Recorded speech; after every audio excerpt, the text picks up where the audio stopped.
Nike finally delivers Caitlin Clark PE. Is this the first Caitlin Clark exclusive Nike commercial since she's entered the... AAR Wilson just witnessed something that probably made her question everything she thought she knew about Nike's priorities. At least we saw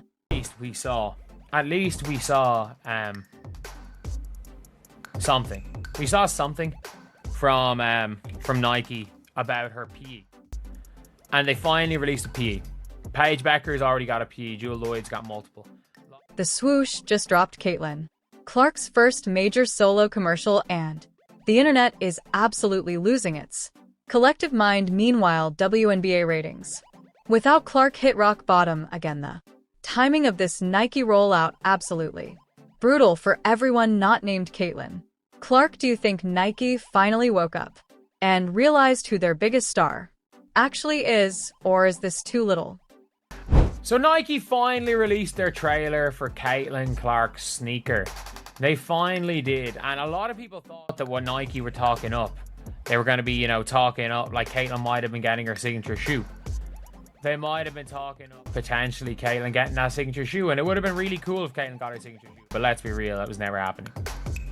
That was never, ever, ever happening. That was never, ever, ever happening. Oh boy, where do we even start with this absolute masterpiece of corporate timing? Nike just dropped Caitlin Clark's first major solo commercial since she entered the WNBA. And the reactions are everything you'd expect and more. And by the way, I know she doesn't have a signature shoe, but this is the first time in 5 years that there is a player that has had their own Kobe.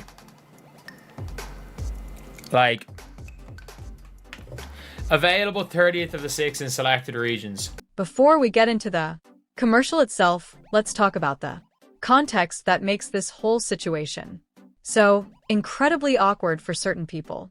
The WNBA ratings from this past week, without Clark playing, absolutely embarrassing. We're talking about numbers so low that they make you wonder if anyone actually cares about women's basketball when the Indiana Fever isn't involved. NBA TV aired 3 games this week, and the combined viewership is still less than Clark's lowest rated game this season. Let that sink in for a moment. Los Angeles Sparks versus Chicago Sky, featuring Angel Reese, Kelsey Plum, and Hailey Van Lith, managed to pull in a whopping 240,000 viewers now, according to all the people who love to tell us how marketable these players are.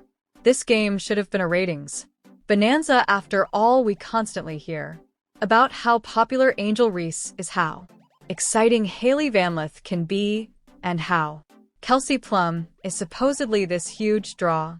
Well, 240,000 viewers says otherwise, but wait, it gets worse. Los Angeles Sparks versus Minnesota Lynx, featuring Kelsey Plum again, and Nisa Collier, who some people argue is the best player in the league, drew 220,000 viewers. Collier is legitimately incredible, a 3-level scorer who can defend anywhere on the court, but apparently that doesn't translate to people actually wanting to watch her play. And then we get to the absolute bottom of the barrel. Connecticut Sun versus Las Vegas Aces pulled in a pathetic 100,000 viewers. 100,000 on television in 2025. That's not a typo, that's not a mistake, that's just the harsh reality of what WNBA ratings look like when Caitlin Clark isn't involved. To put this in perspective, if you add up all 3 of those games, 240,000 plus 220,000 plus 100,000, you get 560,000 total viewers across 3 games. Clark's lowest rated game on NBA TV this season drew 581,000 viewers, her highest 624,000. One player in one game consistently draws more viewers than 3 games combined, featuring supposedly marketable stars. This is the context in which Nike decided to finally give Clark the commercial treatment she deserves. The timing couldn't be more perfect from A told you so perspective and more. Brutal for everyone who's been trying to convince us that Clark isn't that much more popular than other players. Hashtag. All eyes tonight's match we are in for. Crazy. Time Hately. The commercial itself is actually fantastic. It's classic Nike moody. Atmospheric, focused on the mental game. As much as the physical, we see Clark lacing up her new Kobe 5 Pro player. Exclusives, and there's this whole transformation sequence where noise fades, focus hits, and all that's left is her drive to dominate. It's exactly the kind of treatment Nike gives to their biggest stars. The Kobe connection is particularly brilliant from a marketing standpoint by tying Clark to the member brand. Nike is essentially saying she belongs in that elite tier of basketball greatness. It's not just about selling shoes, it's about establishing her legacy and her place in basketball history. The snake eyes effect in the commercial, where her eyes briefly flash with this otherworldly focus, is a direct callback to Kobe's Mamba mentality. What's really telling is how long it took Nike to do this. Clark has been their most popular athlete since she entered the league, moving more merchandise than established NBA stars, generating more buzz than anyone else on their roster, and consistently proving her commercial value. Yet it took them almost 2 full seasons to give her a proper solo commercial. The incompetence is staggering. The fan reactions to the commercial have been overwhelmingly positive, but there's an undertone of frustration that runs through a lot of the comments. Finally seems to be the most common response, which tells you everything you need to know about how people have been feeling about Nike's treatment of Clark up to this point. Some of the comments are absolutely hilarious. Wow, y'all must have a fever or something. Playing on both the idea that Nike must be sick for not marketing Clark properly until now, and obviously referencing the Indiana fever. The creativity of fans never ceases to amaze me. Others are more direct. Thank goodness, time to buy Nike stock again. This isn't just about basketball fandom. This is about recognizing commercial value and being frustrated when companies don't capitalize on obvious opportunities. The technical aspects of the commercial are also worth noting. The cinematography is top-notch. The sound design creates this immersive environment, and the overall production value matches anything Nike has done for their biggest stars. This isn't some thrown together piece of content. This is a serious commercial for a serious athlete. But let's talk about what this means for other players in the league, particularly Ajar Wilson. Wilson has been Nike's primary WNBA athlete for years, getting consistent commercial treatment and promotional support. She's legitimately one of the best players in the league and deserves recognition for her incredible talent. But the commercial disparity between what she's gotten and what Clark just got is pretty stark. This isn't Wilson's fault. Obviously, she can't control Nike's marketing decisions or the public's viewing preferences, but it has to be frustrating to see a second-year player immediately get the kind of promotional treatment that took you years to build up to. The optics are just brutal. The shoe itself, the Kobe 5 Pro player exclusive, is going to be available on the Nike SNKRS app, and everyone knows these things are going to sell out instantly. The secondary market is probably going to be absolutely insane, with pairs likely going for thousands of dollars. That's the kind of demand that Clark generates, and it's exactly why Nike should have been doing this kind of promotion from day one. What's particularly interesting is that this is just a player exclusive, not even Clark's signature shoe, yet Nike is essentially using this as a test run, a way to gauge market response before they commit to a full signature line. Given the early reactions, that signature shoe announcement probably can't come soon enough. The timing of this commercial release, Ryder Clark is dealing with injury concerns and missing games, is also strategically smart. It keeps her in the public consciousness even when she's not. On the court, maintains her commercial momentum and probably helps soften any negative impact from mismeet from Minnie's games from a business perspective. This commercial represents Nike finally acknowledging what everyone else has known for months. Caitlin Clark is their most valuable basketball asset right now. Not just in women's basketball, but in basketball, period. The viewership numbers don't lie, the merchandise sales don't lie, and the fan engagement doesn't lie.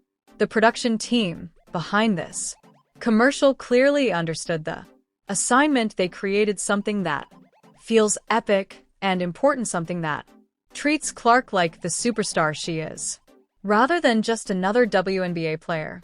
Getting obligatory promotional support, the attention to detail from the lighting to the sound effects to the symbolic elements shows that real resources were put behind this. The snake eyes effect in particular is genius marketing. It's subtle enough that it doesn't feel gimmicky, but obvious enough that basketball fans will immediately make the Kobe connection. It's the kind of detail that separates great commercials from forgettable ones.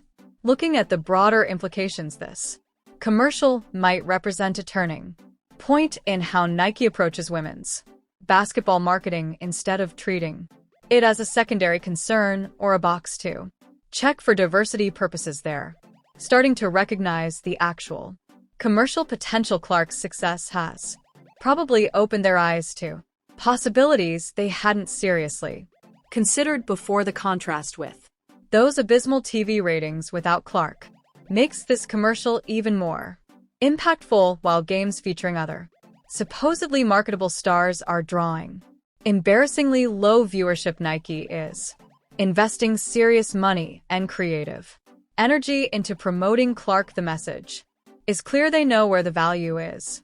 What's really going to be interesting is seeing how much promotional support Nike puts behind this commercial. Will it get the same kind of media buy that their major NBA star commercials get? Will it show up during prime time programming?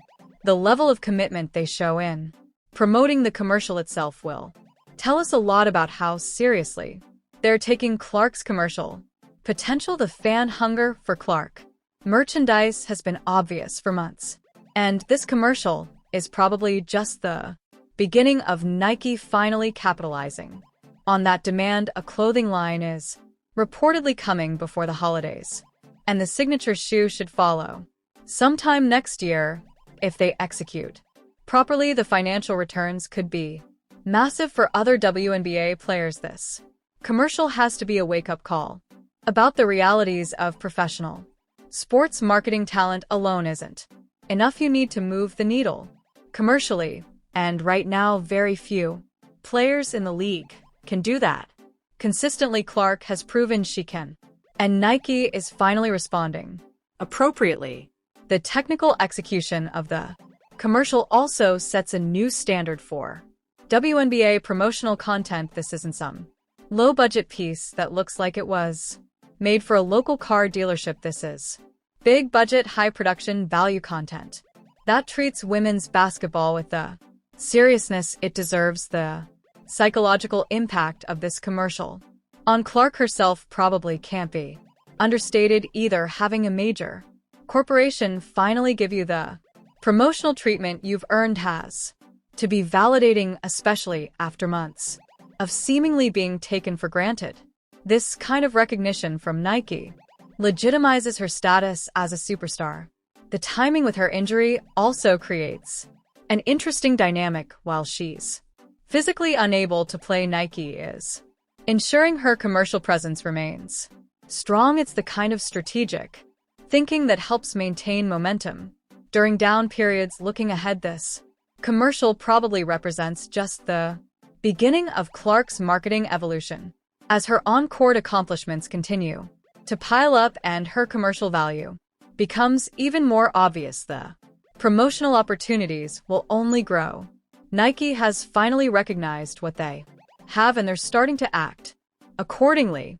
Let's also talk about the elephant in the room, the comparison to other WNBA marketing efforts. Ajar Wilson's Nike Commercials have been solid, but they've never had this level of production value or creative ambition. The difference isn't subtle, it's glaring. Nike is essentially saying that Clark operates on a different tier commercially. The social media response has been fascinating to watch. Two basketball fans who haven't